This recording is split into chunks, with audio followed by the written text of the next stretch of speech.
June 7, 2022, allegedly, according to that thing we call a calendar. And welcome to Tears Day, Tuesday that is. And most people would not even recognize it because you're catching this further on down the stream. The live audience, really low mostly lately. But I know you're still downloading the podcast. So welcome to this one. Now, last week we got a treat, and we're getting a treat again. And I don't know why, but we got 2 hours with Christie Aphrodite instead of 1. And don't get used to it, because I don't know if that's the way she's going to roll. It was decided a little while before we went live. Okay? And you never know what's going to happen on this show lately, especially because I don't know what's going on for me, so never know what kind of mindset you're going to get. And hey, I do schedule some people ahead of time and all that, and some people are regulars, and they factor into this as well. We're all along for the ride. Let's see how it goes. Okay, it's that simple. Anyway, Christie Aphrodite's with me. Oh, and you can be with me if you want to. 319-527-5016. The phone lines are open. 319-527-5016. They are open now. They will be open for the remainder of the 2 hours, which I started slightly late, so we might go like a minute over, something like that. But I think we can get to a lot of things in 2 hours, because we certainly did last week. Christie Aphrodite, somebody contacted me this week and said, never heard of her before. What in the hell are you doing? And I said, well, we're talking about natural solutions and things that could be just laying around that you don't have to go to the grocery store and pay some scumbag who is figuring out how to genetically modify and then deliver things to you from far, far away that are probably not good for you and might not even be food. How does that sound to you? Well, that's a good idea. I said, well, then listen to the show. Because they apparently just caught a piece and said, Christie Aphrodite, you guys are having a weird conversation. I said, every conversation I have is weird, and Christie makes it weirder. And guess what? It's all good. So, yeah, that's a conversation I had this week. I'm like, how do you not know who Christie is? I thought you were listening to me for a bunch of years, and I know that she's been around more than once. So, what the hell? Anyway, it doesn't matter. If you don't find value in this, I don't know how to help you. It's that simple. Because it would be nice to participate in the natural order of things around you. It would be good to consume things that are actually, healthy and helpful. It would be nice if your food was your medicine, instead of paying big pharmaceutical companies to ram things into your body that you don't necessarily understand, nor do you want. Okay, which are not helpful to you. Yeah, how about that? How about that? And this is somebody who's living her life this way, growing what it is she consumes, and she's got a lot to teach, whether it's gardening, cooking, the use of different things in medicinal ways. A lot of stuff she can teach you by telling you about her experiences. So, if you're new to this, sit down, shut up, and take some in. Okay, it's just that simple. That's the way I'm putting it, because that's the mood I'm in. But we're going to see what mood Christie's in, and also those of you that are used to this and know this and are quite on with this deprogram, as it were, yeah, you're going to be happy too. And join us, like I said. You can call in 319-527-5016. I love hearing from you guys. I'd love to hear from you guys about anything that we're talking about tonight, or if you have questions, concerns, something that you would like to have entered into the discussion regarding, again, the natural world and actually participating in it fully, as opposed to just looking at the pretty flowers and assuming that that's all they're good for. You know what? You can eat some of those things. Did I just say that? I did. Yeah, and these are just a few of the things that we've covered in the past few weeks. So with that, and enough out of me, because I'm not the most natural living guy, but it's good to try, isn't it? And when I do, I usually do better, by the way. But that's the whole thing I was talking about last night when I was thinking out loud. So enough of all of that. Christie, now that you've got a sense of my mood, and you've got a sense of, you've got your own sense of where you're going to go anyway. Which I love about you, because no matter what I think or what I think we're going to do or how I think I might control the conversation or whatever, it might be my show, But we are not. I am not in charge here. So the listeners might decide the topics. You might decide the topics. We might be inspired by the muses and the spirits of the things that are growing around you and me and everywhere else. Because we're just along for the ride. I think I said that earlier. Christie, how you doing tonight? Chuck, I'm feeling a little weird today, so I'm not sure I'm in the right place or not. Okay. Okay. I'm just going off of what you said about having some weirdo nobody's ever heard of on your show. So, and yeah, I am weird. Chuck's weird. We're all weird, and I think we should all express our weirdness in whichever way we're weird, instead of spend our lives trying to suppress it and medicate it and hide it. Because sometimes, or maybe all the time, that weirdness is that little spark of uniqueness that makes you who you are. So thanks. And yeah, I'm cool with being weird. Excellent. Always good to be here. Excellent. And look, I'm going to be making some soup later because even though I was having a little difficulty collecting food earlier in the week, just somehow or other, I got gifted, okay, an overabundance of some stuff that somebody else grew nearby. Nice. And it's pretty fascinating because, I mean, it's not a wide variety of stuff, but it's a hell of a good starter. They gave me a bunch of carrots, and they gave me a bunch of potatoes and onions. Wow. And apparently they had so many, they're worried that these things are going to go bad because it just kind of grew up from their messy little crazy garden, and they have so much they can't eat it all. So, wow, good for them and good for you. What are you going to do with it all? I'm going to make some soup for starters because, I don't know, carrots, potatoes, and onions, that sounds to me like I can make soup, and that'll work. Lots of nutrition in there. Root-type vegetables are a good thing to have. Right. That's my first thought. I'm sure I'll find other things to do with it. But if you have 1,000,000 carrots, have you considered roasting them and then pureeing them as the broth? Well, you can do all kinds. You can actually make cookies out of them if you want to. That's another thing. That's true. And cake. And cake. Carrot cake, baby. Yeah, nothing wrong with that. Cookies and cake can be made out of carrots. You can make a pudding sort of thing if you want. I mean, there's a lot of different ways to go.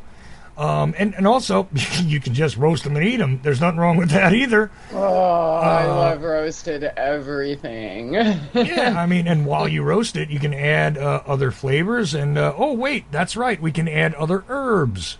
And those herbs could contribute not just to the flavor, but to the usefulness of the nutritional value. I almost hate to use that phrase, because the people that usually use that phrase have no idea of value or nutrition. Right. Which is weird, because... I mean, these topics aren't for everyone. I get that. Not everybody's interested in living a more connected to nature lifestyle. And, we're not all the same. So... it's okay. But, if you are here, feel free to ask questions and stuff.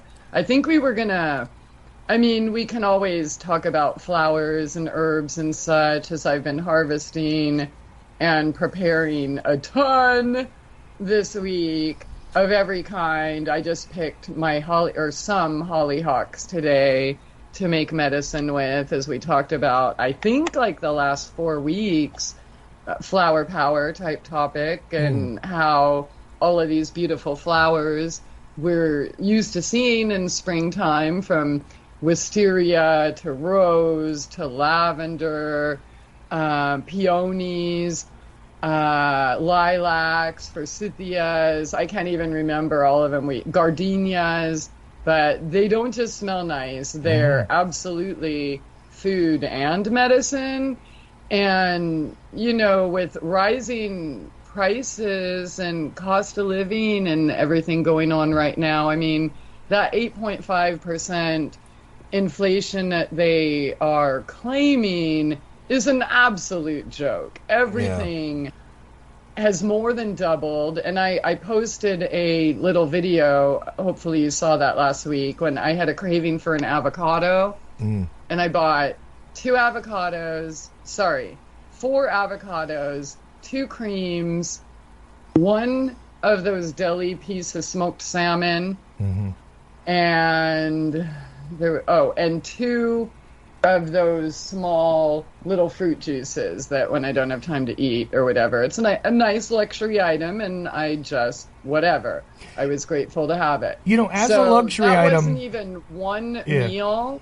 Right. And it was $54. Oh, I should have taken part in that guessing, because honestly, I saw that come up, and you said if somebody can tell me how much this cost, I'll give you, what was it, two nights free over here with me at the farm. 3-day, 2-night stay at Ozarks Church of Nature. There were a lot of guesses, and they all ranged from $33 to $80. My guess was going to be $53. $54. My just guess a couple was cents shy. My guess was going to be $53. Actually, because I know the price. Well, you'd of have these won, but the travel isn't included, unfortunately. So we got to get people who care about your well-being. That, you know, like, so I'm good in herbs and flower department. Other people are good at making money department. And, you know, hopefully you have 1 or 2 of those listeners to get you here. Well, look, if the expenses can get handled for travel, we'll figure it out. But till then, here I sit. I don't hardly leave the house at this point. It's not a good thing. I mean, I do go outside. It's not like I don't go outside at all, but I don't go anywhere. You know, it's just, well, gas is too expensive to do anything. There's a lot of crazy stuff going on, and that's why I think, you know, maybe shifting gears into a more tangible how-to DIY coping with these skyrocketing prices of everything everywhere we go. You know? No, definitely. How much are you paying for gas out there these days? And if you're listening in the text chat, people, post your number and location. Yeah, go right ahead. I mean, legendarily, there's one place in California that I guess is now up to like $8 or something, or maybe it's 10. But I mean, that's not the national average. That's not even close. I think we're a little like about 4.25 here. I think. But we were $4.69 yesterday. Yeah, well, it will vary, And I'm small town Arkansas. Yeah, but see, the trouble with small town Arkansas is that some, truck driver has to haul that out there, so it adds to every step of the journey. Even in the city, in fact, because I have to go to cities occasionally. Right. And I took the same pictures of the same price there. Oh. It's like somebody calls them all up in every single gas station. Doesn't matter if you're the closest one to me that's like 13 miles, or if you're in a city that's like 30 miles. It's the same price. Well, look, prices are set almost by corporate offices for the major chains. But here's a little thing I know about the industry is that we actually have survey companies, or we take our own surveys when we're running stations, and you figure out what about the price range is. And again, there are legal restrictions on how much you can raise or lower your gasoline. And you try and find your pocket in there. And generally that means most people end up in exactly the same spot. It's weird. And it's usually by survey and by comparison. And some people will benefit off of that when they're able to get a cheaper load or whatever, depending. Independents function differently. Some of them even go through a bidding process to get the gas. So it's a shifting thing that should change radically, and you should see competition, but you don't. Because here's the reality. If you know that a gas station nearby or a gas station a couple of miles away is able to charge a certain price, whether you need to hit that price point or not, you can. Because nobody's going to travel, say, like 10 miles to save 2 cents. Right. So you stop at the most. Just for me to go to the post office check to like mail, say, an $11 or $18 order, how much does it cost? Well, let's see now. If you got to travel, let's just say you have a vehicle, I don't know how many miles it gets, but you're on country roads, so you don't got a lot of traffic lights, right? No, but we have tractors, deer, cows. Okay. And sometimes it's you'd be surprised. All right, so you don't wear out your brakes as much as you do but in a more populated area, but you do have plenty of slowdown, so you got idle time. I don't know. Let's just go with a generalized idea. Let's say you get 20 miles to the gallon, right? How far away is the post office about? So it's $7 for me to get to the closest post office for me to mail things. Is that one way? And for me to go to town, like to get plants or wood or screws or straw or something like that, it's over $20 just in gas. Now, is that one way or is that round trip? That's round trip. Well, the $7 not too terribly bad, right? I mean, it's sort of absorbable, but you got to factor that in. If you're mailing an $11 order. Yeah, there's the trouble. Is now you got to add that. Shipping and handling. Well, part of that shipping is now you driving there with it. That's part of the journey now. All the shipping goes straight to the post office. Like, right. And everything goes out priority, right? So they get it in 2 days, and it's as fresh as can be. And if it's creams or something, it's also shipped with a reusable, non-toxic gel pack in a Mylar bubble wrap container. Oh, each of those things cost money too, so I don't even know how you're mailing an $11 package. You should look it up. It's not cheap. No, I don't know how you're mailing an $11 package, honestly, because by the time you're done paying for all that... I can't even, why would somebody... I mean, I'm, not going to knock it, but I'm just saying, the shipping's the same whether you order $1 or $5 or $150. Oh, wow. So, when I see that when I'm ordering stuff, I always want to load it up and get as much as possible. One item or something here and there is, but I'm definitely not pocketing shipping money. Yeah, no, it's not. It used to be that you actually could sometimes with mail order stuff. Because, but then again, guess what? The shipping rates have all gone up too. So, there was a little space. Did. And they said they were going to be temporary when they went up last year and just through the holiday season. And after the holiday season, my first receipt, I thought they charged me for the wrong thing. So the temporary, it actually went up higher from that. Well, and I tried to mail a book to Canada a couple of months ago. Not deep into Canada, like in the wilderness or anything, just into Canada, right?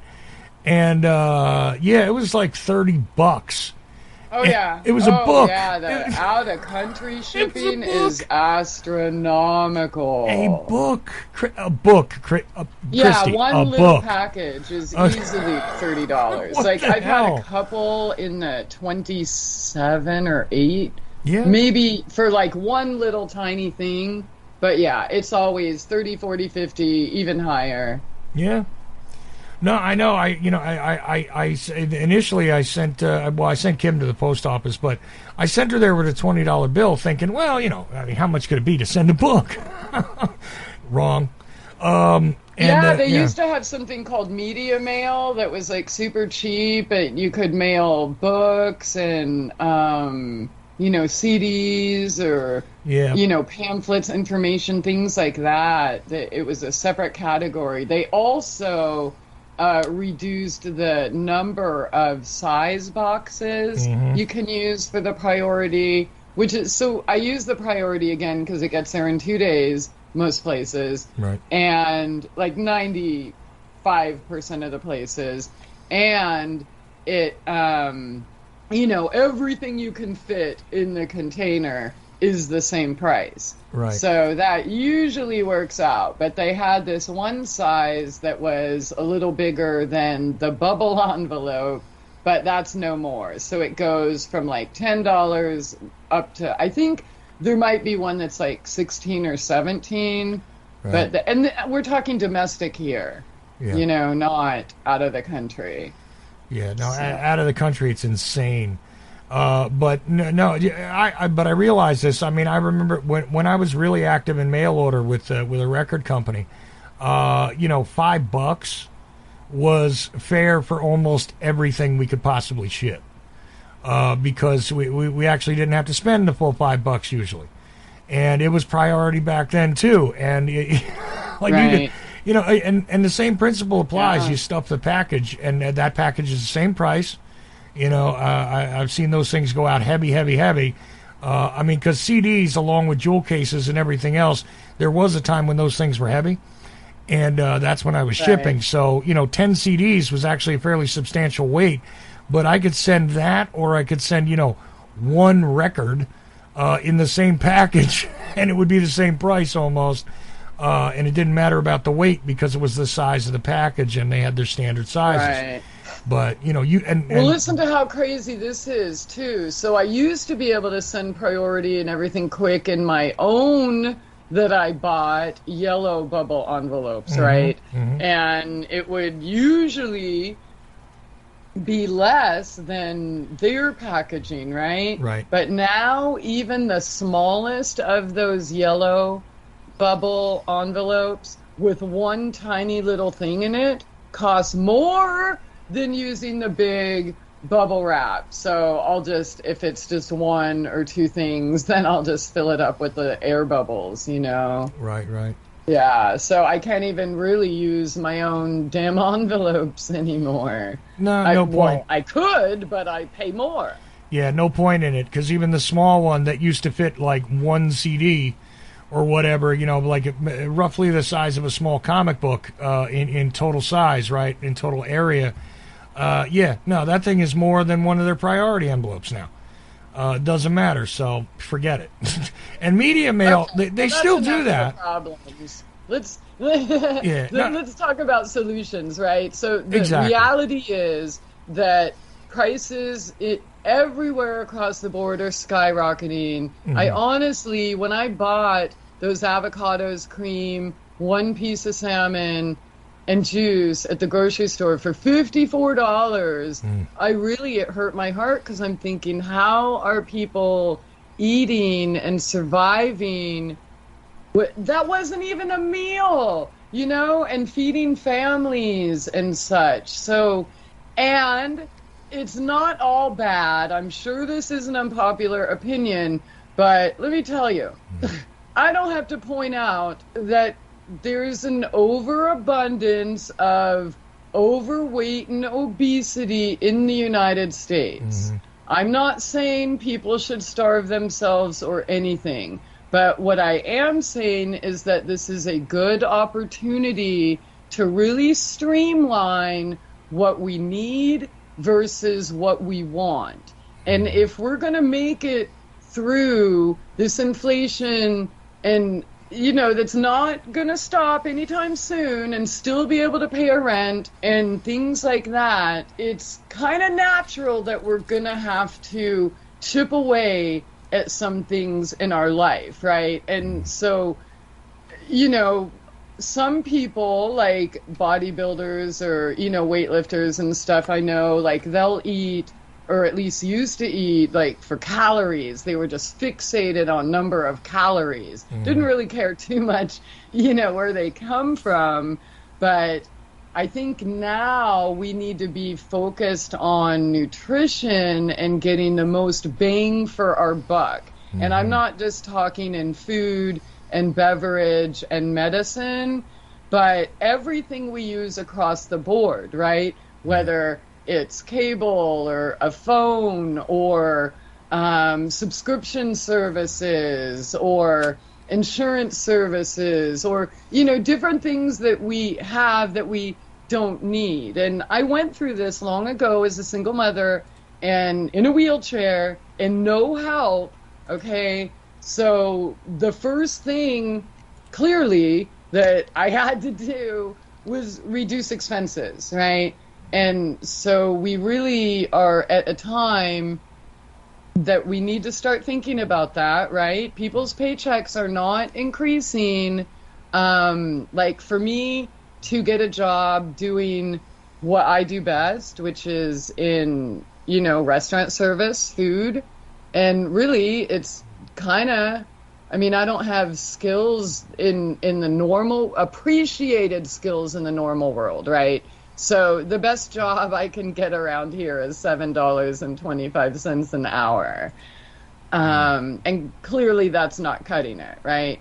So I want to answer people's questions, whether on the phone or in the chat. And you're Chuck, let's assess like the products that we think we need, right? Toothpaste, deodorant, hair gel, or, all of these things we are accustomed to, and how we can make our own products so that we are less dependent on the super expensive poisons that we've grown accustomed to in the grocery store, right? And little things, I mean, even cheap ways to start growing food for people who think they can't grow food, So I want to just, as you mentioned earlier, go with the flow. I want to know what you guys want to know and how I can help you make your life easier by reducing expenses, maximizing, what you're getting from each dollar. And obviously, this is not financial advice, but buy low, sell high, all the financial markets. And I know you have your experts, so I'm not going to talk about that. But if you do have a couple extra pennies or something, look all throughout history. A lot of millionaires and more were birthed of crashes like this, right? So everybody's situation is different, right? Are we living paycheck to paycheck? Can we not feed ourselves enough? So that's why I want to go with the flow and want to know what you guys want to know. Right. And look, it goes well beyond food, but that is the easiest thing. I mean, look, to go a day without eating, yes, occasionally people will do that, but generally speaking, you're not comfortable if you're doing that.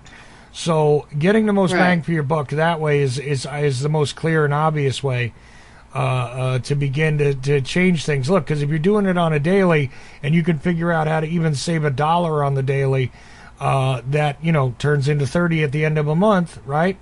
So just saying, there's always a way to go, but it is tough because a lot of the crap is still cheaper than the real food. Even though it's all gone up. And I get it. Somebody looks at, package of cookies, right? You go to the Save-A-Lot. I don't know if you've been to a Save-A-Lot, Christie, but you go to a Save-A-Lot and there's a lot of stuff in there for $1.29. And you go, okay, so that's food. But when you look at the contents of the food, it's not really food, but I get it. Yeah. Many a day, believe me, I would have begged for a package of the cookies that are probably made of nothing that resembles food because it was better than nothing. And that's part of the choice you start to make when you're trying to figure out, okay, I got 3 people to feed. I know we can all eat out of this package. May not be good for us, but we can do it. Little tough when you're trying to sell them on, and the other thing is, not everybody wants to go to the store every day because that's another way to cut down immediately. You don't want to keep going all the time because we just talked about the fuel issue, and you should be efficient about this and go as little as possible because that way you're saving on your travel expense, which purely to begin with is, not only your time and whatever aggravation you got to go through, but the gasoline price, which is up. And I know some people say, well, don't complain about it. America's gas price is not as bad as XYZ, but look, it's an extra pressure. And if you can save it, why not? Let me tell you something else to people who say that. Do you know, we're paying $100 or more for internet here, every single household in this country, where other European countries are paying $30 a month. Yeah. And free phone service and You know what I'm saying? So every place has their thing. We can't compare apples to oranges. We're all in, our own little reality, right? But the one thing that's in common is it doesn't matter where you are, things are power bills more than doubling and such. So and that's why I'm a big advocate of doing more for ourselves. And these things are not hard at all. Look, when I was homeless and living in a van and a storage unit, I was making my own toothpaste, my own deodorant, my own lotions, you know what I'm saying? My own products. And I was doing that when I lived in a house, right? So if somebody in a van can do that without utilities and running water, anyone can with just a few simple household ingredients, right? Laundry soap or things like that. And maybe, mothers, I don't know how they're doing it these days, but they might want to consider reusable diapers. We all grew up on reusable diapers, squirt them off and freaking wash them. Yep. Like, we've become such a society based on convenience and, honestly, entitlement. We expect everything to be done for us, or it has to be as easy as a push of a button. And that's just not reality, okay? None of our ancestors lived that way. And, well, look, I don't have to tell anybody that society has gone up in dependency level and down in self-sufficiency level, right? So I think anyone who's serious about making it through and you don't have some crazy cush government or CIA or whatever job, then, what's important to you? How can we cut corners? It's simply, shopping for calories or price is not the best thing for our body, for our emotional health, for our physical health, okay? Because, a lot of people that do that, $1.29 food, right, to feed the family, are buying $11 or $13 packs of cigarettes. And I'm not saying not to smoke. I smoke all sorts of stuff, most of which I grow myself, not weed or that weed because it's not legal. But, like, where are our priorities? And that's why this squeeze, like feeling like we're in the trash compactor in the first Star Wars movie where everything is caving in and most of us that are on a path and following our purpose, we're going to find new ways. So whether that's, instead of falling for the standard American diet myth that's left 70% plus of Americans on pills, maybe we don't need those 3 meals and 3 snacks a day. Maybe, look, here's my diet. I eat 1 meal a day, period. So it's basically like a fast every day. And sometimes I'll fast, or if I feel like I need more food because I'm working harder or whatever, I'll eat it. But I really don't need it. I live off of herbal teas and, things that I grow here, boiled in water. And many cultures, as we've discussed before, they boil rocks in water for minerals. So there's simple things that we can do, whether we're growing our own garden or just walking outside our house and picking some free food and medicine, right? And we don't need to go too much into that because we've done that on at least a half a dozen shows already, right? Right. Well, I would say something here, though, because, look, you're talking about 1 meal a day, and I don't want to hear that I'm being sexist here. I got to be honest with you. I think due to the fact that you are, let's see, gender, you're a woman. Okay. I think so, but I'm not really sure because I'm not a biologist, Chuck. Yeah, well, neither am I, but that's my best guess. So I'm going to say that you are, and generally speaking, now I'm going to make a generalization, perhaps being of the feminine gender makes your body a little more efficient, because I got to be honest with you, even when I've known guys who are cutting down and women who are cutting down and deciding to go to a different framework, not the 3 meals a day, which is a leftover thing from, I don't know, the 1950s. The truth is a lot of guys need 2 meals. And I find that I do need to eat twice a day. Okay, so but I everybody's want to get back different. To the everyone is different. Everyone is different, right? First of all, right. We're not all the same, and so this is not an across-the-board statement. But some people can benefit by regular fasting. And this has been my way of life for quite a while. I used to do the 3 meals. I would have a pound of bacon, literally, it cooked in the microwave for breakfast. And I was healthy, a nutrition major on the Atkins diet, right? So, and then, steak and, it was just ridiculous and grotesque. And we don't need as much food as we've been programmed to have. And most of the reason that we overeat or eat more or feel we need more is because our minerals are not in balance and our body is not getting what it needs. So you cannot trick your brain into just eating filler foods all day. You're still going to be hungry, right? So what I am advocating, I'm not saying everybody needs a fast, but I'm saying that we could make better choices with what we do eat and, get more bang for our buck as far as nutrition levels and minerals are concerned. So that's whether you're buying it in a grocery store or whether you're picking the dandelions or the hollyhocks or the blackberry leaves and violets right outside your door.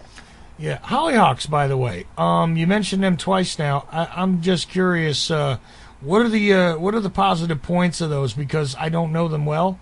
And I do not know what somebody would choose to use them for. I know they are consumable, but I don't know much else about them.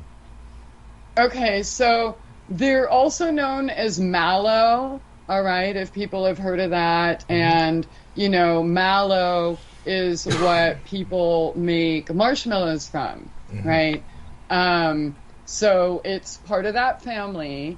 And it's another edible herb, right? And so one thing we need to consider is when they tell us that a herb or flower or something is edible, just replace that with edible and medicinal. Because there's not one single edible herb out there or weed out there that doesn't have medicinal contents higher than any of our traditional foods that we could grow and make ourselves, right? Like I could grow the best tomato, cucumber, squash, whatever, eggplant for Chuck in the world, but none of it, and doesn't even matter how I prepare it, none of it is going to even be able to compete with the vitamins, minerals, flavonoids, terpenes, and such of these plants. So hollyhock, getting back to your question, has been used to relieve congestion, kidney stones. It's mucilagenic, right? So bladder inflammation, like UTIs.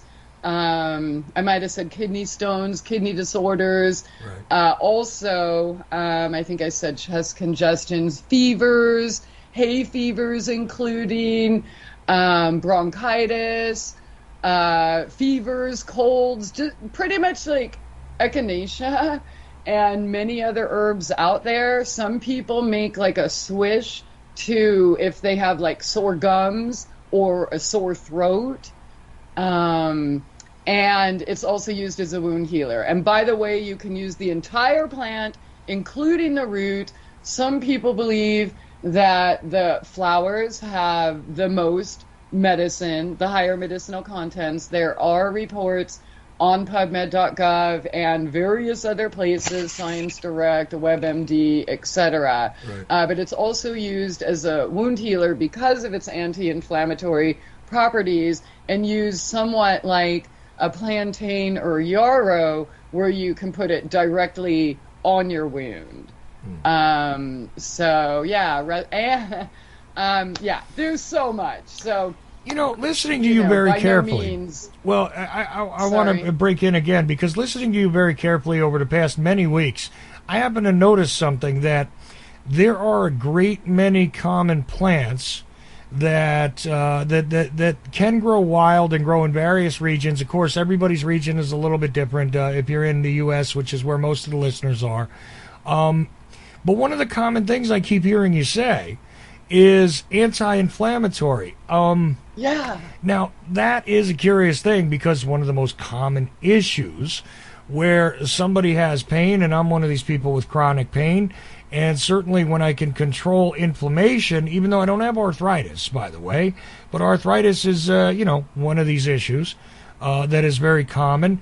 But a lot of people have various types of inflammation, and it seems to me like a whole lot of this stuff, which is not necessarily sold in your grocery store, okay, but is growing wild, has the qualities in it that should, I'm just thinking, if you ate a bunch of these things, a variety of these things with anti-inflammatory properties, it just seems logical to me that you would automatically reduce your pain level.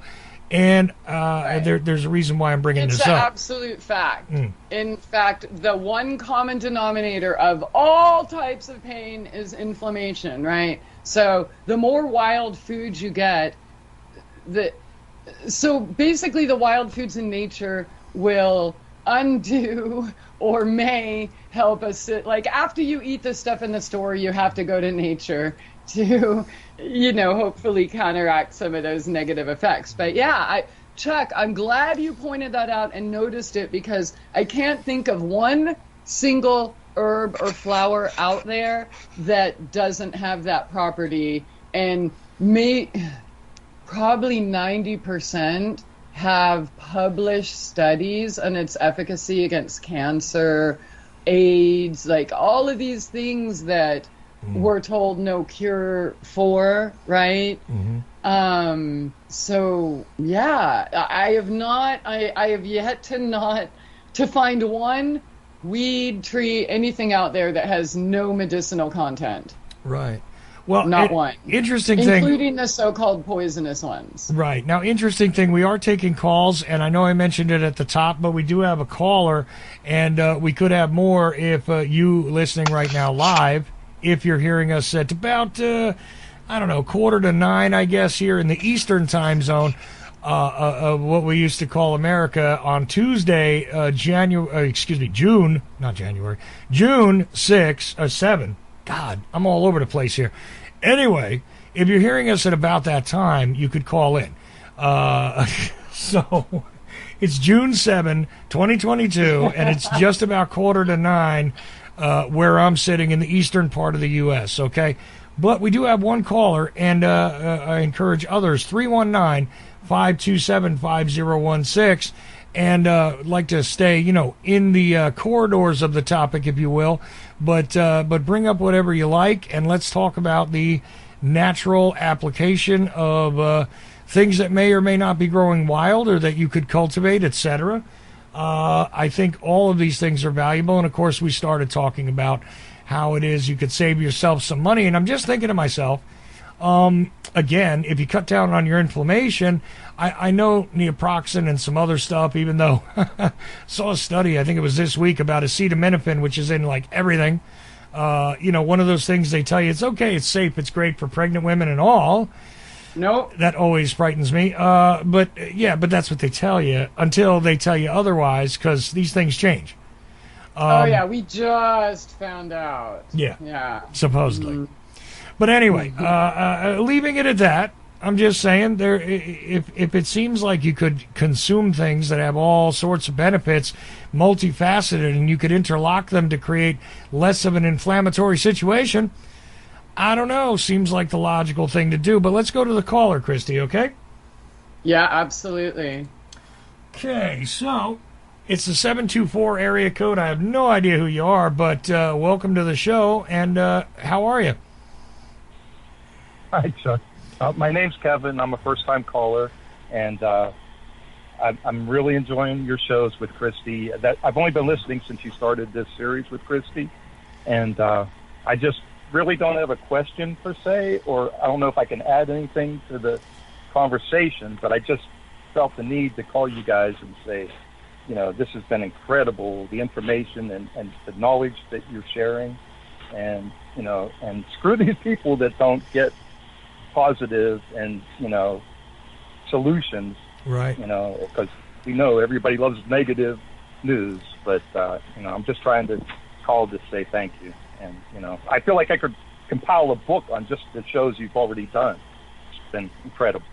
Hey, Kevin, I know who you are. I figured you'd recognize my voice. Yeah. Well, honestly, seriously, I'm just calling to say thank you. Well, I really appreciate you joining us. I mean, I guarantee you there's something, though, that you could have in mind that we could maybe share together here and enlighten somebody else about something. One way or another, possibly you could enlighten me. I'm willing to share this all different ways. So, well, Kevin, you've been here. I mean, do you have any questions or how to make your own anything, or what do you've seen other people's lifestyle and you've seen mine? What do you think about it? The number one thing, and even in the 90s, I would go back that far, laundry detergent has always been obscenely overpriced, And I've seen your videos. I think you did them 20 years ago. You were doing videos in your van about how to make your own detergent, like laundry detergent. And it's so simple. And I've seen you do it. And the cost savings, and in this time of inflation, I mean, I think that's a perfect one to highlight. Well, okay. You know what? You brought it up earlier, Christie. So are you prepared to give us a little clinic on how somebody could do that? If they Absolutely. Here's this is my favorite, and it's so simple. And the reason it's my favorite is because it's multi-purpose. You can use it not only as laundry soap, you can use it as like carpet fresh, right? Or bug killer, say you have like pets with fleas or something like that. You can also use it as like a soft scrub kind of thing. So the ingredients you need are borax, baking soda, washing soda, Fells Naphtha. It's like $1 bar soap in the same place where you'll find the borax, washing soda, and baking soda in those whatever size 3-pound containers or something they are. It's always on the bottom shelf or super tall shelf of whatever store you go to because they don't really want to sell them. Okay? Then you just need a bowl. You need a grater. And then your choice of essential oils based on your needs, right? So out here in the Ozarks, we have every bug ever imaginable. So I like to use bug repellents or, antifungals, things like that. So I'll use like lavender, eucalyptus, tea tree, etc. But so all you need, basically, open those 3 boxes: borax, washing soda, and baking soda. Baking. Dump them in a big bowl, then get your cheese grater and grate a 1 or 1.5 or 2 bars, depending on your preference, of the Fells Naphtha. Grate that right in there, and then get your essential oils. And then drop it on there and use your hands or a wooden spoon or whatever, mix it up and stick it in your container, and that's going to last you at least 6 months. Simple as that. 6 and months. There's many ways. Some people like liquid types. I don't, because it's not necessary. It's just super simple, basic, clean. It works. It doesn't damage your septic. In fact, it improves your septic, right? Baking soda in the septic is a thing, kind of thing, right? And a natural bleach, right? And there are videos, but I'm pretty sure I spelled that out slow enough for hopefully anyone to be able to get it. And look, I'm seeing on the chat, borax is also an excellent non-toxic ant killer if you can. Absolutely. And Okay. he's saying mix, or he or she, sorry, or the other 50, sorry. Whatever. Just They, mix they or borax they. with borax with equal parts sugar and Yeah. set it out for the ants. That's absolutely right. Lou Semp, or however you say that in the chat. You can do, if you have roaches or anything like that, sprinkle borax. So, yeah, all of those are multi-purpose uses, right?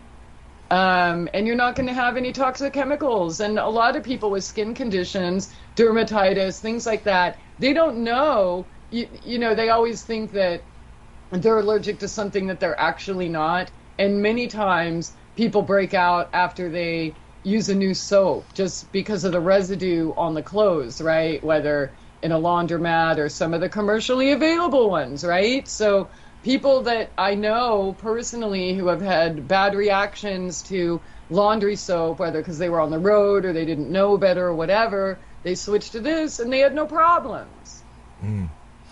Two quick questions for you. One is, first of all, a lot of us have pets. I got 4 dogs at the moment, and Lucy's pregnant again, so we'll see. And, so I'm curious about that. Is it okay if the, pets get themselves into things as they do sometimes, especially when they're puppies or, kittens or whatever? Yeah, so you can definitely, and especially if you have bugs or puppy, they piddle, right? And you probably don't want that smell in your home. So dump that soap or just the straight borax or whatever. But I like the soap because of the fragrance, how I've mixed it. Right. Because of the fragrance. It'll kill bugs. You know what I mean? And then vacuum it up. But use that even to like clean up their piddles and such, right? If they do have fleas or anything like that and hop on the floor, they're going to die. There's also many other ways to keep your home completely bug-free. And you're hearing this from somebody with, well, I'm not sure how many cats I have right now because a couple have disappeared, but somewhere between 15 and 17 cats, indoor, outdoor. Okay. And yeah, so again, like simple ingredients anyone can use. First of all, food grade diatomaceous earth. You want that not only to, again, kill their bugs and such, or also kill their parasites and your own. Also chock full of minerals and silica, which turns to calcium, which, better skin, hair, nails, and everything else. So diatomaceous earth will also keep your house bug-free. And then simple things like rubbing alcohol, isopropyl, spray with clove and cedar. That, if you spray your carpets or bedding or this and that, you will never have a bug in your house again. And even if one flies in the middle of the night, because you know how they hang out by the light and you open the door or whatever and they get in, they're going to be dead on the floor by morning. So there's some more simple ways to keep your house bug free in a non-toxic way. Okay, so one other question, because somebody might not know at all, but these are things that I don't commonly see in a lot of stores that you described, but where would we go to get them? Are they all in one place, or are we going to have to, Right. Look, baking soda's Okay. everywhere, but other than that. Like I said, it doesn't matter what store you're at, anywhere in the country, the borax and the washing soda, and usually baking soda, it's always going to be on the very bottom or the very top of the laundry aisle. Okay. And that's they're going to why hide them don't from see you it. because they're cheap. Right. Well, even those prices have gone up, but still, it's, to me, it's better than any of the alternatives.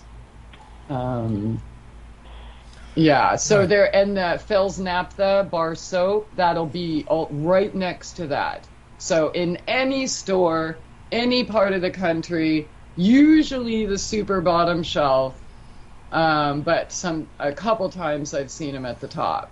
So yeah, and you can use that as your carpet freshener. You can use that to eliminate odors. You can use that to kill bugs.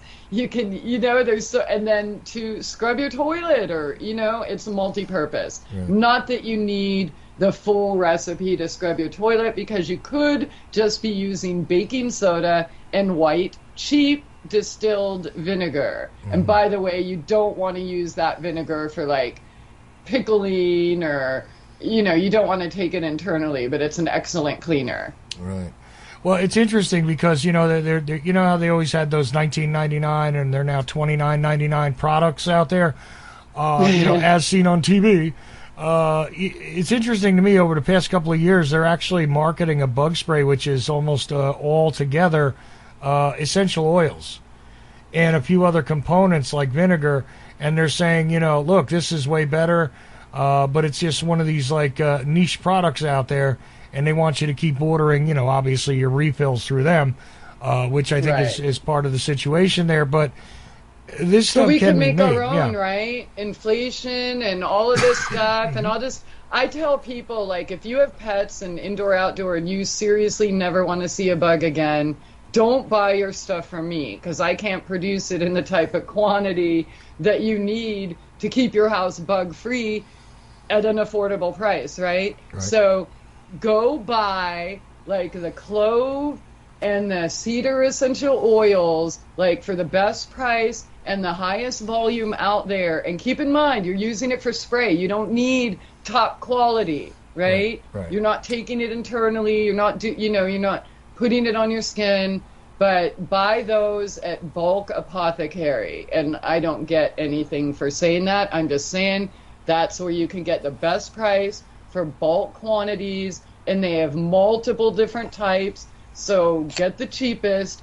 And I want to throw this out there, the alcohol and clove, you don't want to spray on your pets, because they could be sensitive to that, right? Yeah. So spray, you can, most people can handle isopropyl alcohol, right? It's in every product on the shelves. Yeah. So, but, spray it on your clothes or something before you go outside. And lemongrass, by the way, if you want to make a spray for your pets, do the clove, lemongrass, witch hazel, and water. And why the lemongrass? If you're in a place that has ticks, like the Ozarks and all of, I think, the whole eastern U.S., chiggers and all of that crazy stuff. By the way, this is on PubMed.gov. Lemongrass not only repels and kills ticks, it kills Lyme disease. And these ingredients here, and I'll pull up some links for you, the studies prove that they work better than DEET. That's their own words. So I will search for that study and get that link in the text chat for you. Great. So and this is kind of why I see the inflation as a good thing, because think about this. First of all, people on city water systems, you're drinking recycled water.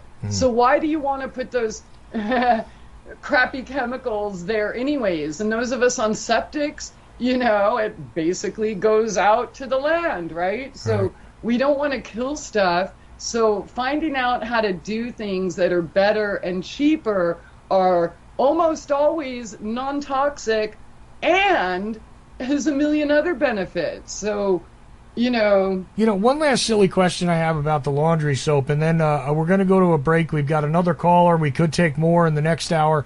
But see, Kevin, you inspired this discussion. So there you go. You had something to add. Keep that in mind.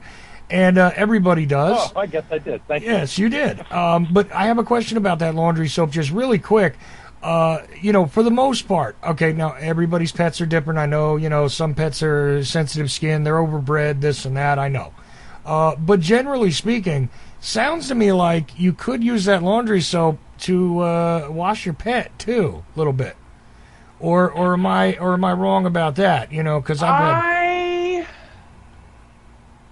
I'm not sure how the baking soda would react, right? So I would just use Dr. Bronner's and put it, yeah.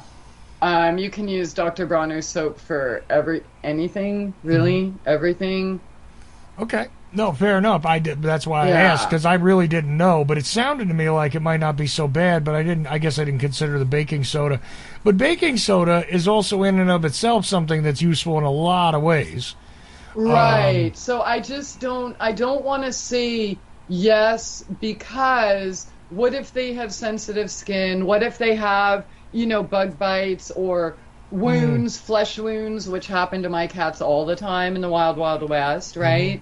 So I'm not sure. I would just use Dr. Bronner's. It's nice and gentle. And I want to make clear on the essential oils that I recommended. They are for the cats or dogs or even goats or whatever. The lemongrass and cedar are safe, okay?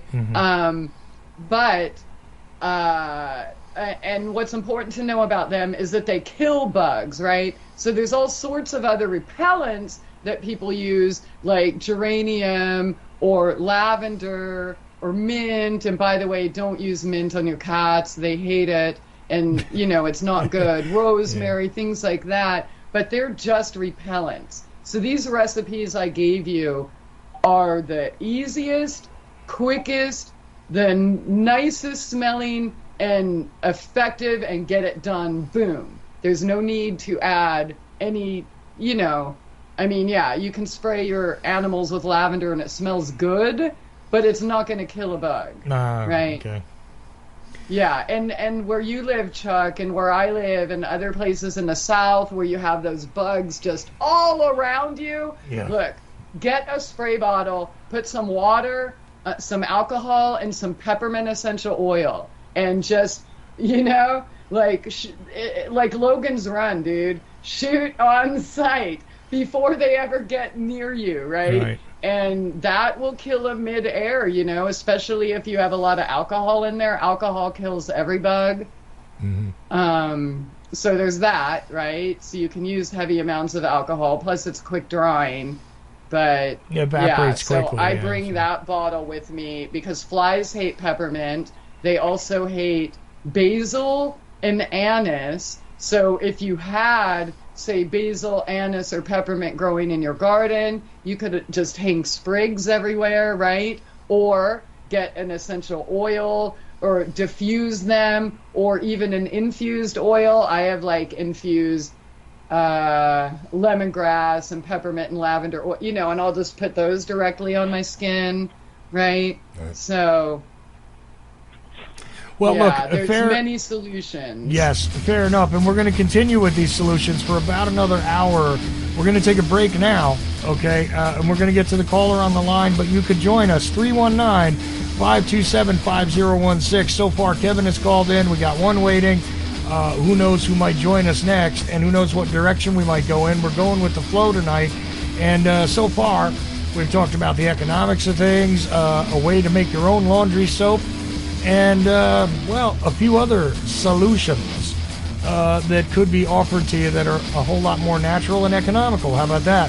So, double-edged. Let's keep going. Stick around. We'll continue after this. Ochelli.com. Revelation through conversation. Second hour of the Ochelli Effect starts a little late here at Ochelli.com, but of course, if you're catching the podcast further on down the stream by your fondle slab of choice, your applicable application, your podcatcher du jour, doesn't matter. Here we are. Tuesday it is, as we're live, but whatever day you're catching us, no matter who you are, where you are, when you are, welcome.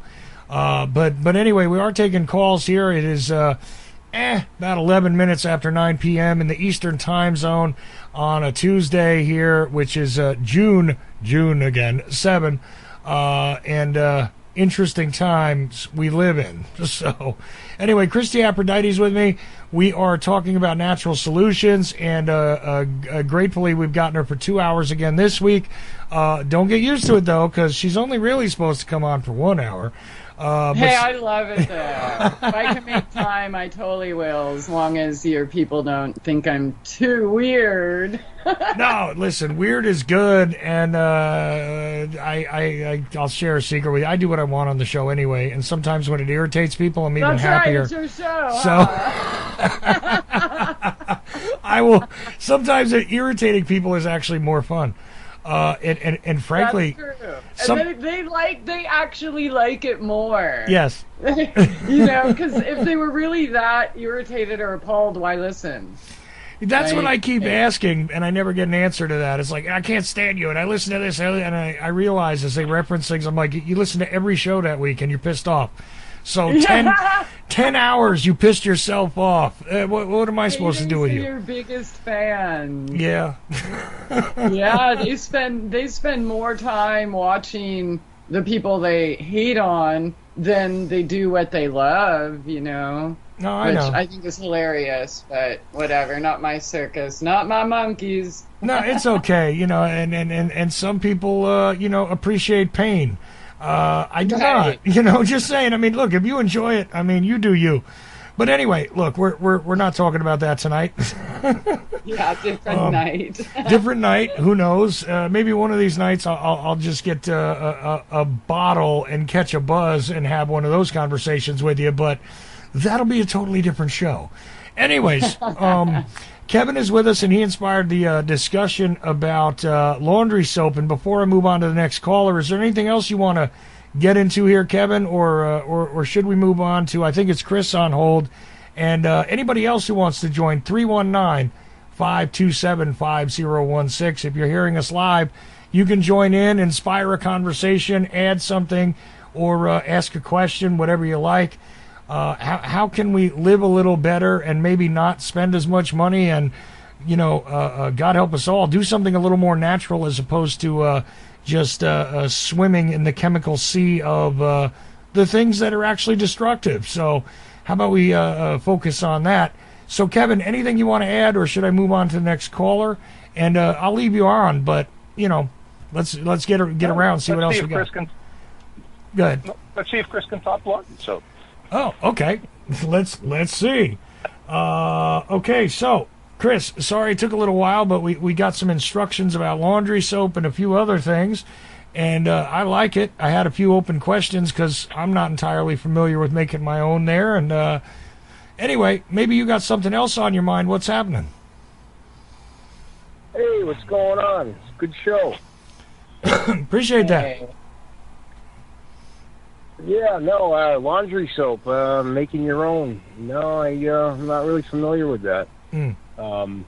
What I was thinking was, I came across a thing where you can make cash for writing online erotica. So I'm doing a little research tonight. And that is natural aphrodisiacs. If you guys know of any, just so I can put it in my little, heavy short story here. Make some cash. Well, before Christie even touches this, which perfectly fine if she does, but good things that you participate in that are healthy mentally. This is something that could be very healthy mentally for somebody, couldn't it? An emotional outlet, so that you're not so pent up and all that kind of stuff. Nothing wrong with it as far as I'm concerned. And if you can make a few dollars inspiring others to engage in their imaginations as opposed to letting Hollywood or the stupid rectangle or the Black Mirror, so to speak, dictate it to you, more power to you, my friend. And go for it. Erotica is definitely a part of the natural world as well. I don't know if Christie wants to talk about natural aphrodisiacs because I don't know. I don't know much about it. I actually don't mind because there are plenty in nature, and like some common ones people hear about a lot, like fenugreek or ginger and such. But essential oils are kind of my thing, and in fact, my first Sweet Daisies recipe, and I'm talking from over a decade ago, when I would whip it out, like in public or in a bar, and the chicks would put it on, and the dudes could not keep their hands or mouths or anything off them. And Wait a minute, this is Sweet hilarious, Daisies? but I made a lot of new clients that way. People that, because I lived in Branson, it was like a tourist town, Oh, boy. so Yeah. people would visit there, but then they'd always come back and they'd get another bottle. So yeah, lavender, actually, lang lang, jasmine, even pomegranate, a new, well, it's not a new herb, but it's new to my garden. Clary sage is another one. Okay. Neroli, rose geranium, rose. There's actually so many. Even like sweet orange, amorous. I think did I say jasmine already? Yeah, you did. I want to go back to Sweet Daisies though, because I don't know that one at all. Okay. So that's the name of the recipe has changed since then. I've added more aphrodisiacs and cancer cures, and I didn't say that, but there's a dozen links underneath the product description from PubMed.gov, along with pictures and people's stories. So many of these are definitely considered aphrodisiac. So I'm going to post that link in the text chat right there. And don't just like look at it. Look at the ingredients and then click on the links to find out the chemopreventative effects or the ability to heal neurodegeneration caused by aluminum toxicity and other things. So yeah, most of the ingredients in there also happen to be aphrodisiacs. But yeah, lang lang, jasmine, rose, neroli, like lavender. You make something like that, dude, oh my god. If you had something like that, the girls around you, they would not be able to stop smelling you. It works. See, I don't know. Are there any that would accentuate like pheromones and that type of thing, or am I going off into a weird tangent? Well, all of those do. And essential oils, and even like products that I make will smell different on other people than they might on you.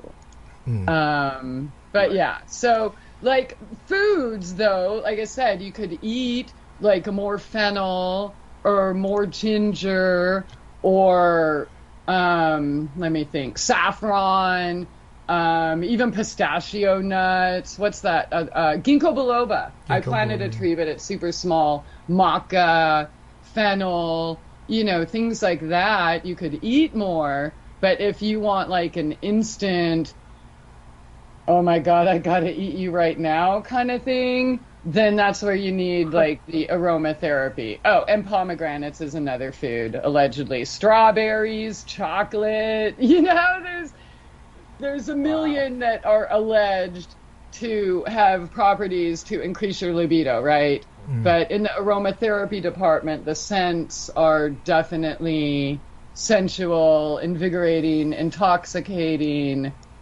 So yeah, if you're looking for a quick fix, definitely check out, gardenia. How could I forget that? Gardenia, tuberose. See, I'm looking at my own dang ingredients. See, now what's funny is... And then, since we're talking about oils, like one question people ask all the time is like decalcifying their pineal gland. Well, frankincense, myrrh, and sandalwood can do that, and they also can be quite intoxicating, especially when mixed with those other known aphrodisiac oils, fragrances. Well, what are your thoughts on cherries, though? In this cherry blossoms, cherries themselves, because that to me is one of those things that works. I mean, I've said before, vanilla is the best thing to capture my attention always. I love vanilla. I don't know why. It's just one of those things that just... Vanilla and cinnamon are considered aphrodisiacs. So, yeah. You know, cherries. I love cherries. Yeah, no. Oh God, cherries! I just made a cherry blueberry jelly the other day that I then put in a peanut butter jelly swirl banana bread. That's pretty interesting. You know, what's fascinating to me is I know that there are some guys that are captured a bit by the smell of all sorts of berries. And that's why I think places like what was that place? The Bath and Body Works stuff. You know, there's a lot of berries involved in those scents and everything for a reason. Okay, I'm not saying that that's the natural way to go, but what I'm saying is it's meant to simulate it. And strawberries are kind of common too, right? I don't know. I've seen these apple things too, and I'm not into the apples, but well, you know, berries, tomatoes, their original state is not red. Okay, and there's all varieties from white to black to tie-dye, spotted, striped, everything in between. And they were actually, what's that word? Cultivated and hybridized to be red because they were considered aphrodisiacs. So, and you're right on, you know, I mentioned berries earlier. So, you know, different strokes for different folks, right? But there's so many choices. Well, you know, it's not necessarily peaches used. Even. Yeah, it's not necessarily used as a berry, but honestly, botanically, it's a berry tomato. So that's what it is. It's a berry. Right. So and cherries. I mean, when you bite into something like juicy and sweet, let me tell you, these strawberries I've been eating from my garden are the best I've had in my life. And it's better than sex. But if there was an opportunity for sex, I don't know if I go that far. But, those berries, oh my God. Yeah, I don't know if I've encountered the strawberry that's better than that. But that, again, everybody's an individual, Christy, right? Yeah, I've never had them like this. They taste like warm sugar water. It's insane. Ooh. It's like, oh. You gotta love so that. Good. Well, see, that's the other thing is that there are a lot of sugary scents that are produced where it's just a sugary type scent that is not necessarily directly identifiable. But I've seen body sprays that I think are sugar cookie and things like that. That's what they smell like, right?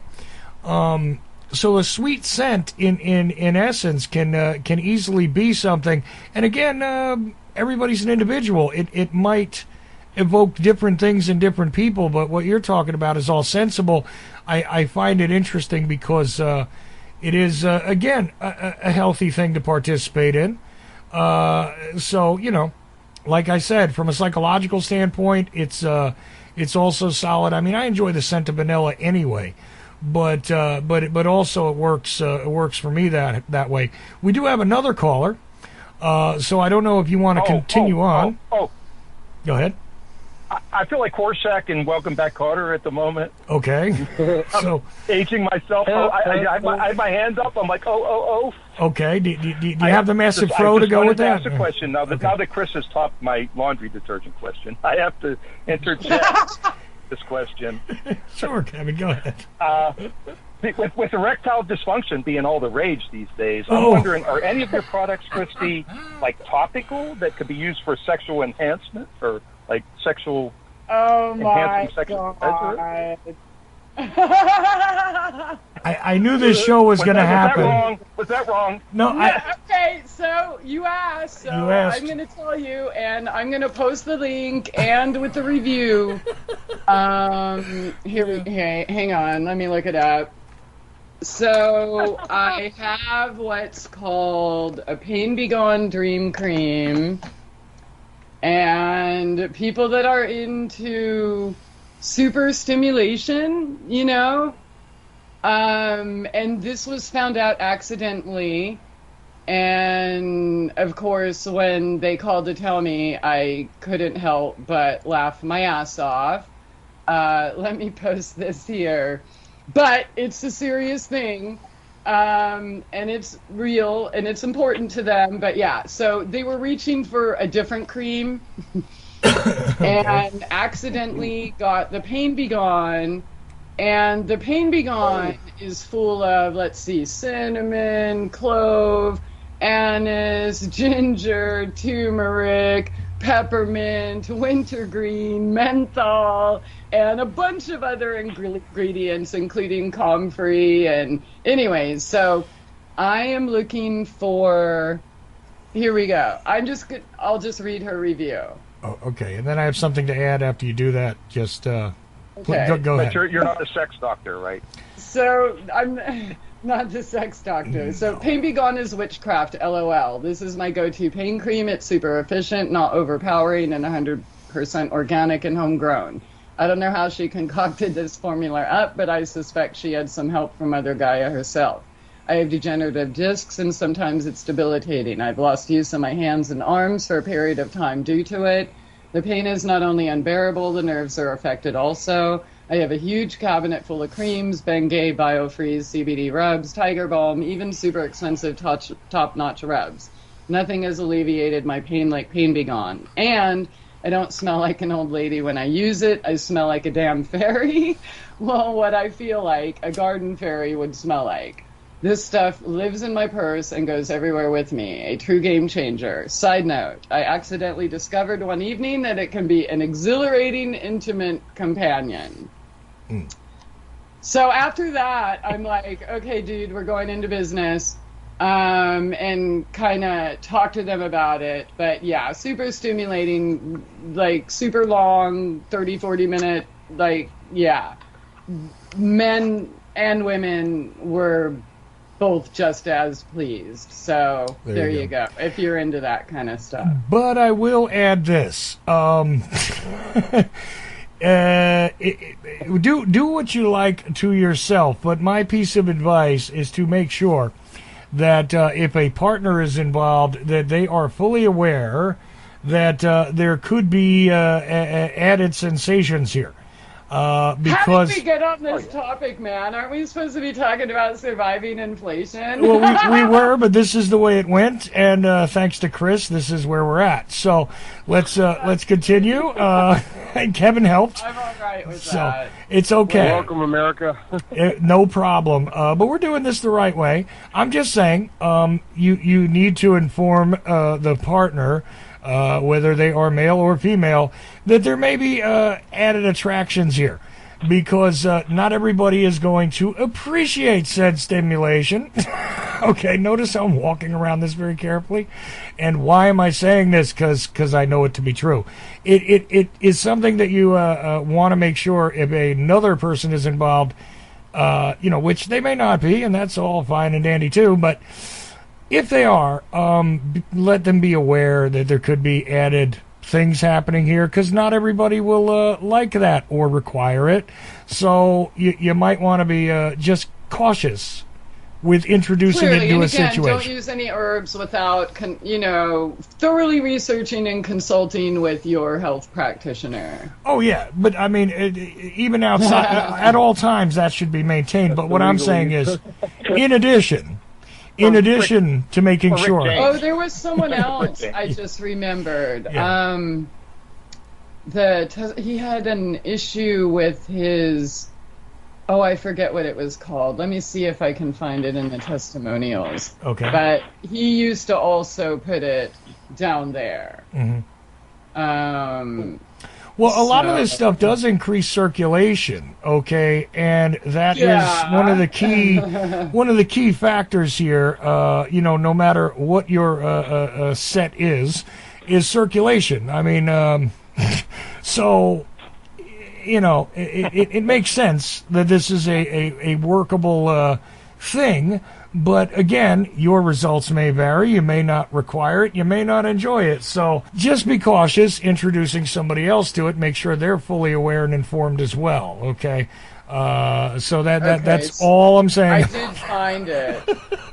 It's So Yeah. here it is. It says, I suffer from chronic pelvic pain. It's deep inside the pelvis with intense anorectal pressure causing rectal spasm, difficulty passing bowels, urinating, radiating pain to the perineal testicle, urethral and penis areas.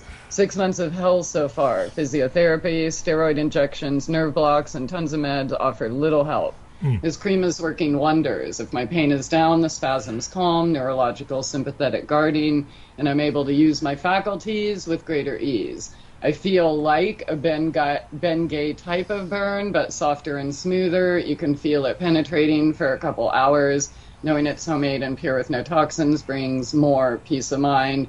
Christina, my name's Christie, but he wrote, Christina, thank you for helping me get better. So, yeah, it can stimulate your, if that's That what wasn't you're very looking sexy. for, or it No. could repair Yeah, I don't know. issues. Definitely not. But we do have another caller, though, Christy, and we'll see if the topic changes direction or continues, because we got Are we about... just having a big old orgy here? I'm not, but I don't know what you got going on for the rest of the night. That's up to you and anybody else on the line. But let's see what our friend, who I know is a legendary caller to the network, and Jimmy James, how you doing, man? Oh, doing good. Doing good, excellent. So, what's on your mind for tonight? And yeah. Well, I'm just here to remind you, you both got major issues on the table that you haven't addressed. Oh, okay, with go ahead. Christie, it's the dog man, and with Talk, you said you were physically assaulted Saturday. We need details of this stuff. Oh, yeah. Why do I feel like it's Friday? Because you brought that up on Friday, the dog man situation where you were out camping. And, I brought up last night that something had happened, but where do you want to go, Christy? Do you want to talk about dog man? Do you want to continue on with our talk about a change in direction? Because I pretty much told all there is to tell. I didn't even know that Dogman was a thing. I never even heard the word before. I had the experience, and then a year later, somebody said, "Hey, have you heard of Dogman?" And then that was when I described it. It seems to be that, but I don't know.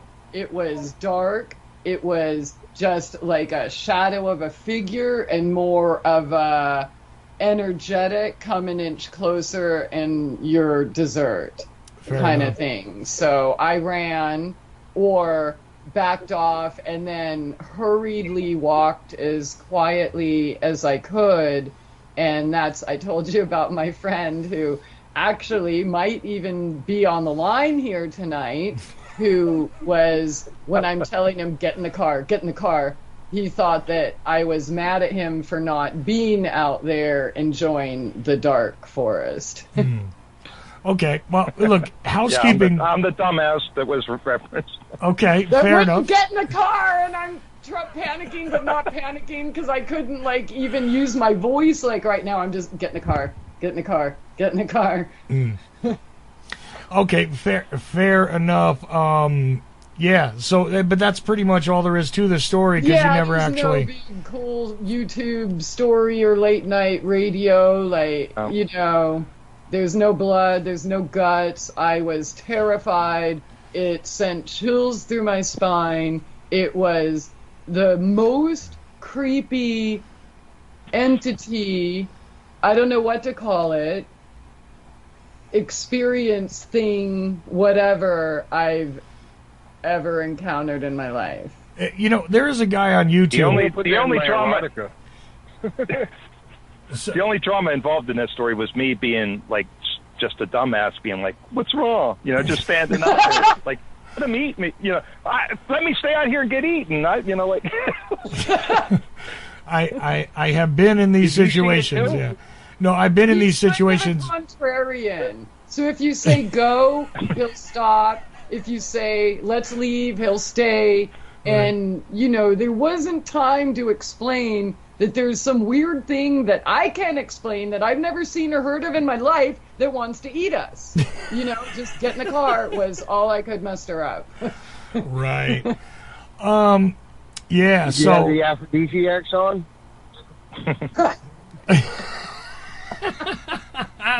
Were you smelling like you were good enough to eat because you had all this food smelling stuff on you that night, Christie, I guess is the question.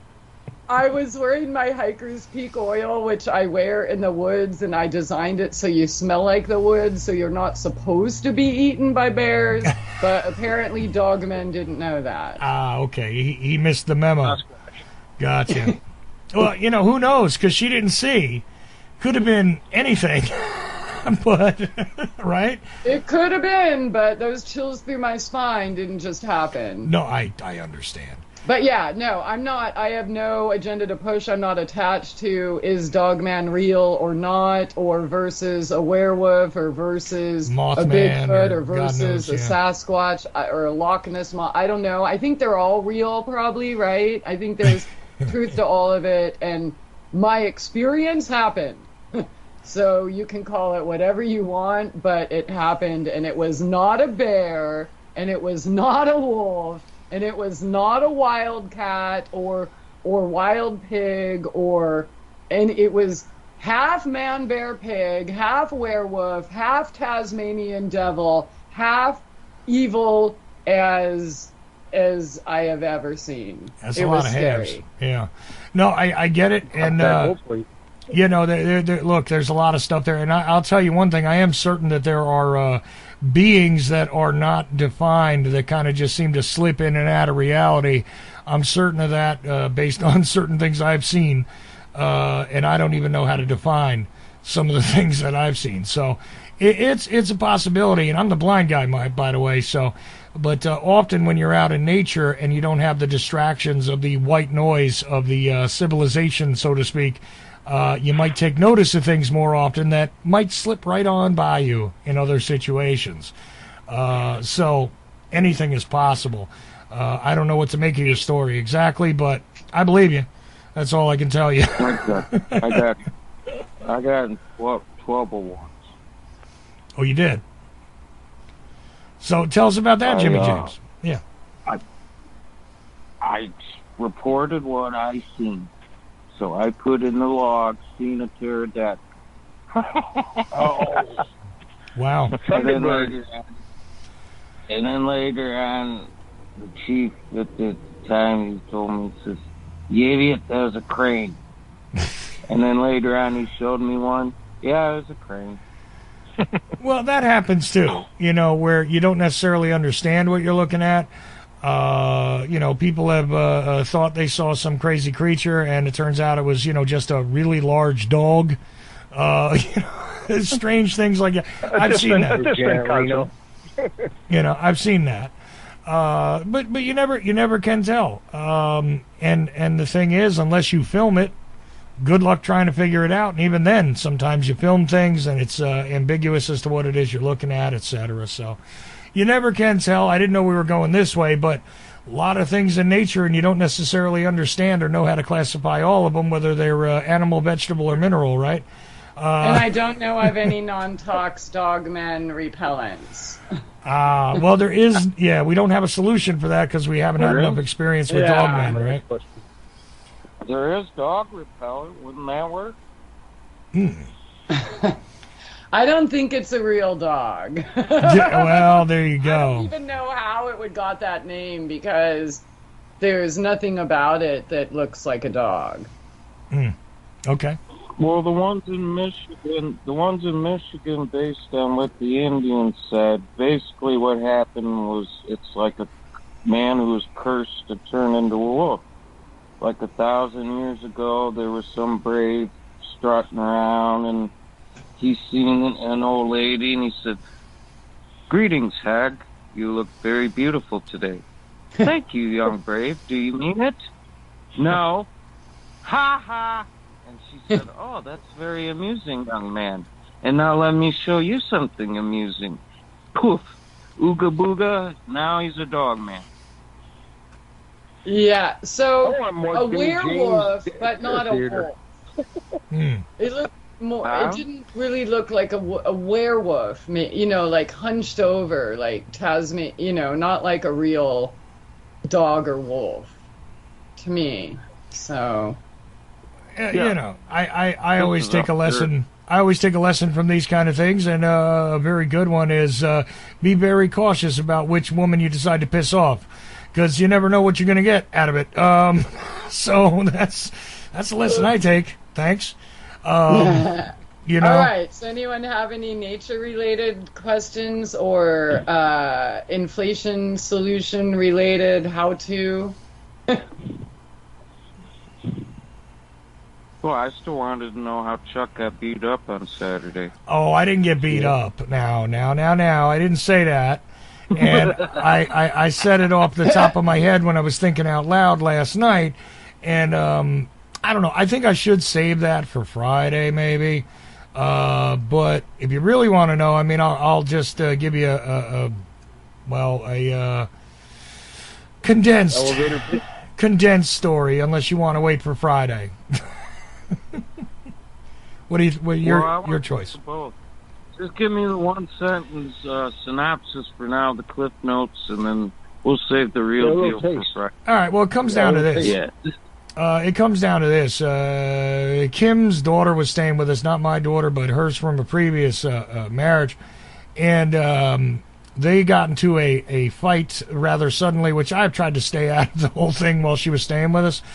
And, yeah, so I stepped out of my office here and tried to split them apart because they were physically engaged.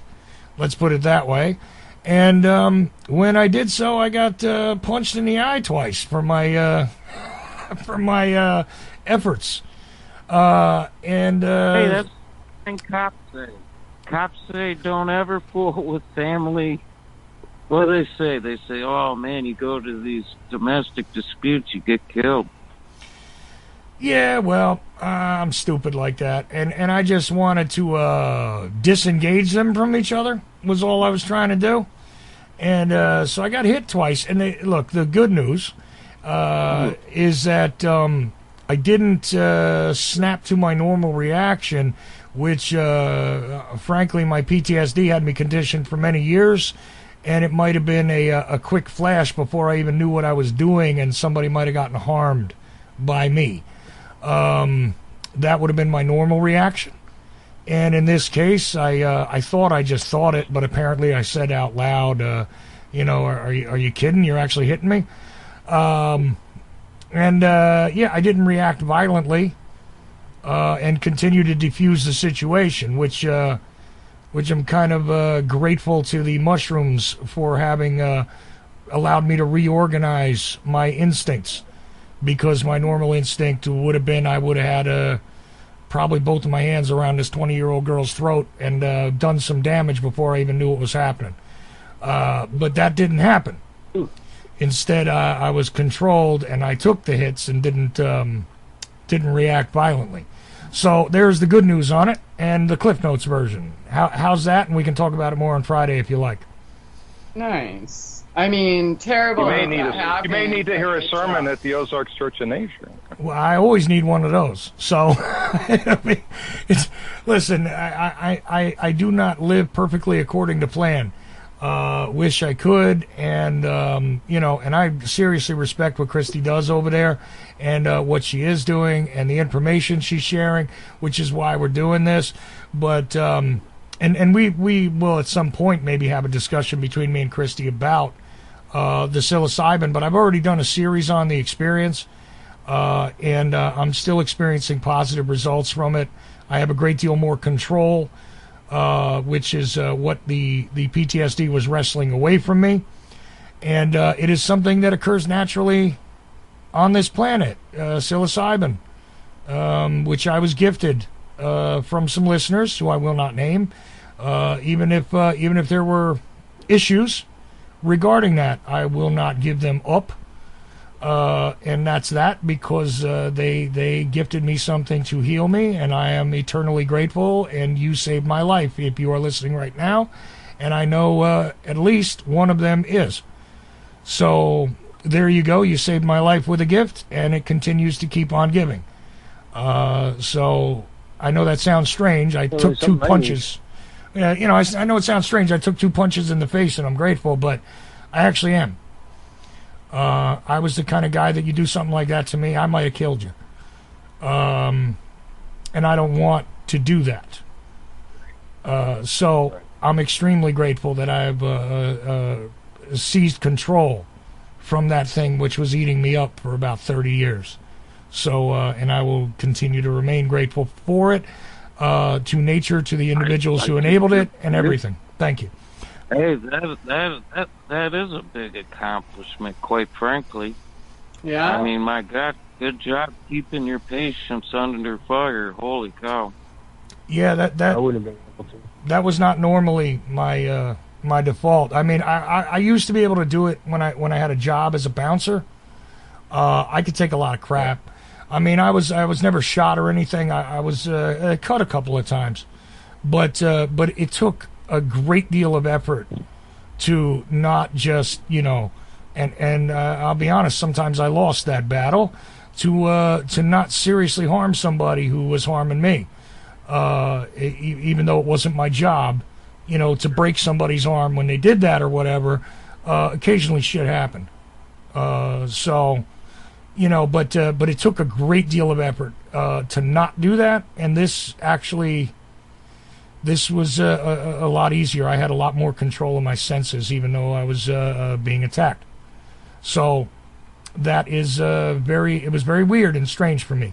But again, this is something that does relate to the topic tonight, because this is a medicine which, you know, the government would deny you. I hope to partake in that. I hope to I partake just in that mostly someday. wanted to get. Sorry. I wanted to get the updates on that, but I'll just hang up and hopefully you guys could get back to the natural stuff there. No, I appreciate it, but I think it is on topic enough that it's worthy of mention. I'm sorry I took up time there, Christie, but I think it is necessary. Look, if you are ailing, and I think this is a lesson that anybody can take, if you are ailing from anything that is, you know, as they say, chronic, one way or another, whether it's pain or it's depression or it's, you know, other issues that seem to be unyielding, that, you know, look, you can't find a way for the allopathic medicine to deal with it, because mostly what they do is mask what the symptoms are as opposed to dealing with it. I assure you just one thing, even that which appears to be impossible, there is likely a natural solution that you can find. It may be a little elusive. It may be difficult to put your hands on. Some things might be right at your feet when you walk out your door, but it exists. The earth has already provided it. And it's just a matter of utilizing it. And I think that is the ultimate lesson that comes from all these discussions with Christie. And I feel as though I'm living proof of it. So, because I felt like I was dying inside before I took that stuff. I felt like it was over. I was being crushed from inside. And no more. Have you done a show about this that I haven't heard, or do you plan to do a show about this? There's okay. Oh, good. I'm going to go back to the archives and check that out. Yeah, it's on. Do you have a membership? No. Well, you know what? The psilocybin. Look, the psilocybin discussion is on YouTube. They didn't take it down even. I did 6 hours with Captain Trips discussing why I needed to do it, how the experience was, and the aftermath immediately, what the result was. And I'm giving no advice. I'm not telling anybody to do it. I'm not telling anybody. I don't give an amount. I don't tell you how to acquire it. It's not any of my business. It's not anybody's business. But I describe what the situation was. I came close to being able to do it recently, but yeah, but then things changed. But yeah, no, it's something I've always been very curious about, and I think it would help me quite a bit. But well, let's see what happens. And as we always advise here, I did Christie, some. I know you. Oops, sorry. Well, no, just really quickly, Jimmy James, before you turn to Christie, I just want to say something here, and that is that I advised, as I always do, and as we do on every one of these shows, that this is not, something I'm directing you to do. I would say to you that you find your own solutions, but they are out there. And like I said, I don't recommend an amount. I don't recommend exactly how to do this or anything else. I just described my situation, my experience, and the result, which I took 3 shows to do. And the reason why I chose Captain Trips, I know it's funny. It sounds like, what did we name him that? No, he named himself that, and he's actually a nurse practitioner who I engaged with. I did my own research ahead of time and devised my own plan and looked at the risks and everything else involved, and also looked at my own circumstance, and was well informed going in to my best knowledge, and I feel as though I did the right thing for myself. And this may not be the solution for anybody else, even, but I tell you, it worked for me, and I sense that it could be beneficial in some way to other people. And even now, the Pentagon is starting to experiment with this. We have other academic studies reopening regarding psychedelics, actually, in general, for depression and PTSD. It is something that, if it's scientifically worth examining, even from a very mainstream point of view, I would say to you, yeah, it might be worth examining for you. And I would advise at no time that anybody takes any path that I do. Make and choose your own. But okay, Jimmy James, sorry, you were going to say something else. Oh, yes. Well, I know Christie is a cat person. I strongly suspect that my cat is unhappy at me about something. First, she vomited all over my bed, and then as soon as I cleaned that up, I came back and she took a dump in my bed. That's not Amber Heard, is it? So then I cleaned that up. I'm just curious, any idea what her problem is? Yeah, Chris. Well, with cats, you have to ask, what's your problem? Because, yeah, they're not always easy to figure out. But, yeah, they definitely will let you know if they have a problem with you. So, are the boxes not clean enough? Is she getting enough outside time? Are you showing her enough attention? Did you change her food recently? Or, you know what I mean? Like, assess. I don't let her outside. She's a strictly indoor cat. Oh, okay. So, are her boxes in her areas kept immaculate like they like? They better be, because I pay my brother to take care of that. Okay, so, I mean, are you spending time with her or leaving her for long periods? Yes.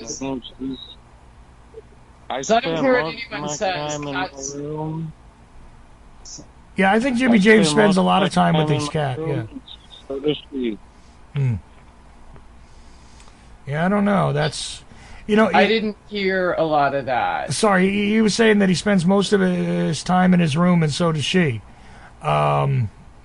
Which, look, it's kind of difficult to dissect, though, isn't it? Is she unhappy with your roommates, or? No, I mean, we have the whole floor to ourselves. It's just my dad and brother. I mean, she's okay with them, but, Different food? Does she have enough toys, enough entertainment? I try to give her toys, but she doesn't. The thing she likes the most is hair ties. I give her hair ties to play with. I don't know if a cat in a room. So my first cat, I mean, of all of this dynasty, I should say, I lived in a room in a barn. And so she was basically locked in her. In fact, my whole house at that time was smaller than my bedroom here. And she was not happy. Like, they have to be entertained, whether they're looking out a window, staring at birds, or even some of those electric toys where they have like a fake mouse go around a circle or something like that if you don't have the time, or the fishing pole things. Like they need exercise, and they need, to express their their energy. So I don't know. I'm not an expert, but I would definitely ask you to assess all of those things first. And then if you want to, cats don't like peppermint, right? They also, they're like lavender and lemon balm will kind of calm them down. But yeah, they hate clove. They basically hate any type of sprays. So where she is pooping, you can use those deterrent sprays like we talked about earlier. And you can also try foil as a deterrent, from the location. And then just make sure the boxes are clean, and check in next week. Oh, I forgot one thing that may be going on. It sounds crazy, but yeah, it turns out all those years I was chewing, so she was too. Like when little pieces of chew would drop, she was eating it. Oh. And I guess I didn't realize that until I switched to the little pouches. And then she was like freaking out. I was like, "What's your problem?" Oh, withdrawal symptoms. Oh, that's hilarious. Have you given her catnip? Turns out, yeah, she's a nicotine addict, though. Well, there you go. Okay, or try catnip, maybe. Yeah, my. Well, there's years. I mean, I'm just saying. I just thought it was odd that she does. She maybe what? Even a couple years later, you think she's like still mad about not getting her chew? Maybe. I've had problems with my mom cat recently, and I'll just say she's definitely increased my daily poop duties. Me too. Well, there's a way to go for the end of the show. Is cat poop. All right. But again, you want to live in harmony with all the things around you, especially if you choose to have a pet and they live with you too. So it's a good idea to pay attention to all the things that could be going into this. I mean, what is the quality of the water? Has anything changed? I was curious, maybe you were burning some new herbs and stuff lately. Maybe she's just pissed off at that because you had recently gotten some stuff that's good for you, but maybe she doesn't like it. Is that a possibility? Oh, she definitely doesn't like anything fire related or smoke. Okay. She like moves away, and she never liked that, so that's not surprising. Yeah, well, my dogs, if you let them, they'll eat cigarettes. I can't figure that one out, but they do it. Especially Lucy, the older of the small dogs. Good God, I don't know why she steals cigarette butts all the time, and now Bonnie's starting to steal cigarettes too, and it's hilarious. I just put up a video of Bonnie the puppy on YouTube, by the way, for no apparent reason. She's just up there on the Ochelli Effect channel. I just put her there because she's my favorite little dog. But yeah, they all have their own agendas too, and I like dogs better because they're pack animals. But also cats make me sick. I haven't been able to sort that just yet. But what's that? Sometimes they eat poop too. Yeah, not my dogs. I've seen it before, but not my current animals. They don't. But again, it's a very basic thing because some of that still has nutrients in it, so they're just reacquiring the nutrients. I what can you do? We all do things that are odd, and your animals will be no exception. So, not saying, anyway, I'm not going to go there because that'll go weird. And you know what? We're actually out of time. So, yeah, this show really pooped out. Yeah.